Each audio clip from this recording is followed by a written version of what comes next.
सृष्टि बचपन से ही दिखने में सुंदर नहीं थी, लेकिन अमीर बाप की बेटी सृष्टि पर उसकी माँ जान छिड़कती। मेरी बेटी कितनी प्यारी है, भगवान सबको सृष्टि जैसी बेटी दे। सृष्टि धीरे धीरे बड़ी होती है। एक दिन सृष्टि की सहेली कहती है, तू दिखने में कितनी अजीब सी है, लेकिन मैं जानती हूँ हम सब में सबसे अच्छी शादी तो तेरी ही होगी। तेरे पापा अमीर जो हैं। और बता नहीं सकते यार, दहेज तो हर कोई देता है, ये क्या ज्यादा ले जाएगी अपने पति के लिए? अरे बड़े शहर में कोठी है इसके पापा की। अरे पापा की है ना, कौन सी इसकी है? इसकी होती तब तो कोई भी लड़का इससे शादी कर लेता। अरे पापा की मतलब पापा की है तो मेरी ही है ना?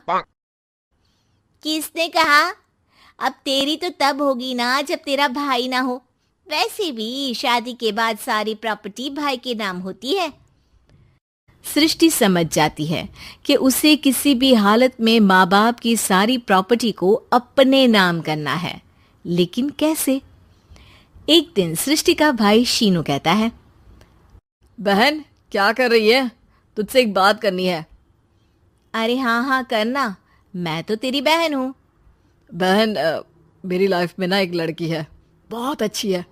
मैं सोच रहा हूँ माँ और पापा से बात करूँ शादी के लिए। सृष्टि को समझ में आ जाता है कि भाई की शादी होते ही भाभी उसे एक दिन भी घर में बर्दाश्त नहीं करेगी। क्या बात है भाई, बताना कौन है वो?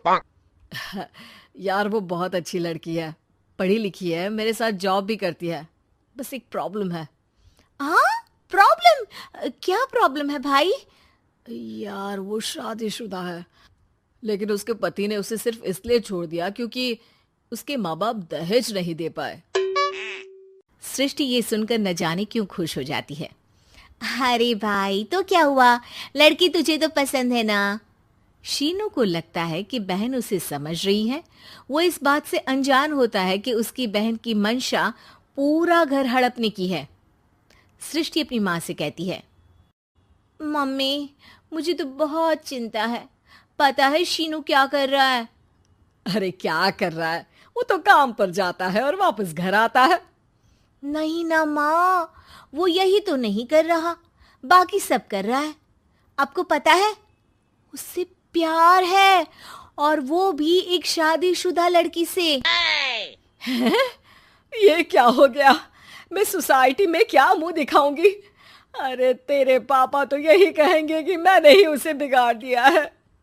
माँ देखो, मेरी बात मानो, पापा पर भी विश्वास करने की जरूरत नहीं है। अब आप ही बताओ, पापा इतनी देर घर के बाहर रहते हैं क्यों, बोलो? अरे बेटा वो तो नौकरी करते हैं ना। तू बहुत भोली है माँ, पापा का ऑफिस तो 7 बजे खत्म हो जाता है, लेकिन देखो कितनी देर से आते हैं। अरे नहीं नहीं बेटा, ऐसी कोई बात नहीं है। सृष्टि माँ को एक औरत से बात करते पिता की फोटो दिखाती है। देखो माँ कैसे हैं पापा, मैं ना कहती थी कि पापा सही नहीं है। मैं तेरे पापा से बात करूंगी, दे फोटो मुझे। ओ माँ, वो तो डिलीट हो गई। लेकिन चल, तूने तो देख लिया ना, पापा से बाद में बात कर लेना, और हाँ मेरा नाम बिल्कुल मत लेना। हाँ माँ। अब क्या था, सृष्टि के माँ और पिता के बीच झगड़ा होना शुरू हो जाता है। सृष्टि के मन में क्या चल रहा था कोई नहीं जानता था। एक दिन, माँ सृष्टि के लिए एक लड़का देखा है, वो लोग शाम को उसे देखने आने वाले हैं। और हाँ माँ, एक खुशखबरी, मैं और पापा मिलकर एक नया बिजनेस ट्राई कर रहे हैं। शाम को लड़का आता है, सांवले रंग का। सृष्टि को तो बिल्कुल भी पसंद नहीं आता। लड़की की माँ कहती है, लड़की का चेहरा तो कोई खास नहीं, लेकिन अगर मेरे बेटे को आप लोग सेटल कर दें तो मैं उसकी शादी आपकी बेटी से करवा दूं। सृष्टि को लड़का बिल्कुल पसंद नहीं था। उसे भाई पर गुस्सा आ जाता है। लड़के वालों के जाने के बाद कहती है, माँ देखा शीनू मेरे लिए कैसा लड़का लेकर आया, न दिखाने लायक न सुनने लायक, सेटल भी नहीं, वो भी हम करे।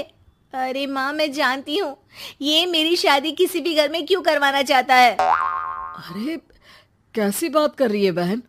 तूने तो देखा ना, लड़के को मैंने ही मना कर दिया तुझसे शादी के लिए। जिसने लड़का बताया था उसने उसकी बहुत तारीफ की थी। बात आई गई हो जाती है, लेकिन सृष्टि का मन शांत नहीं होता। क्या करूं, कुछ समझ में नहीं आ रहा। मेरी शादी हो गई तो ये लोग पूरी प्रॉपर्टी शीनू के नाम कर देंगे, मेरे हाथ तो कुछ लगेगा ही नहीं। तभी सृष्टि को आइडिया आता है। वो किसी वकील को फोन करती है। जी देखिए, अगर आपके मम्मी पापा का तलाक हो जाता है तो आपके पिता की आधी प्रॉपर्टी आपकी माँ के नाम हो जाएगी, फिर उसे वो किसी को भी दे सकती है। सृष्टि अब माँ को बेटे के खिलाफ भरती है। माँ, शीनू पर नजर रखा करो, वो जिस लड़की के प्यार में है ना वो शादीशुदा है। यहाँ आएगी, सारा पैसा रुपया जमीन जायदाद सब हड़प लेगी। पापा का भी हाल तुमसे छुपा नहीं है। ऐसा ना हो कि मैं और आप एक दिन सड़क पर भीख मांगे। हे भगवान, मैं तो जीते जी मर जाऊंगी अगर ऐसा हो गया तो। ऐसा हो गया नहीं माँ, ऐसा ही होगा। अभी समय है, आगे का सोच लो। मैं तो कहती हूँ पापा से आधी प्रॉपर्टी लेकर अलग हो जाओ। पापा की आधी प्रॉपर्टी भी हम लोगों को अगर मिल जाती है ना तो अगले 7 जन्म सफल समझो। बेचारी माँ बेटी के कहने पर पति से तलाक लेकर अलग हो जाती है। सृष्टि अब पैसों से गाड़ी और अपने दूसरे महंगे शौक पूरे करने लगी। उसके दोस्त भी उसके पैसे इस्तेमाल करते। सृष्टि, कल तुम कहाँ थी? मैं सारा दिन घर पर अकेली थी। तो मैं क्या करूं? मैंने ठेका तो नहीं लिया है ना तुम्हें संभालने का। माँ को सृष्टि से ये उम्मीद नहीं थी। वो बैठकर रोने लगती है। वहीं उसका पति यानी कि सृष्टि के पिता आ जाते हैं। मैं जानता था कि तुम्हारा यही हाल होगा, तो आपने मुझे रोका क्यों नहीं? मैं रोकता तो तुम रुकती क्या? सृष्टि के कहने पर तुमने मुझ पर अपने बेटे पर शक किया, लेकिन तुम ये भूल गई कि कैसे हम दोनों ने मिलकर जीवन में इतना सब खड़ा किया। माँ पति के गले लग जाती है। मुझे माफ कर दीजिए, मैंने आपकी कमाई का एक बड़ा हिस्सा गवा दिया। कोई बात नहीं, तुम साथ हो तो मैं ऐसी 7 प्रॉपर्टी खड़ी कर दूंगा। तभी वहां सृष्टि आ जाती है रोते हुए। माँ, मयंक ने मुझे छोड़ दिया। वो बोल रहा था जब तक मेरे पास पैसे थे तब तक ही वो मेरे साथ था। पापा, माँ, मुझे माफ कर दीजिए।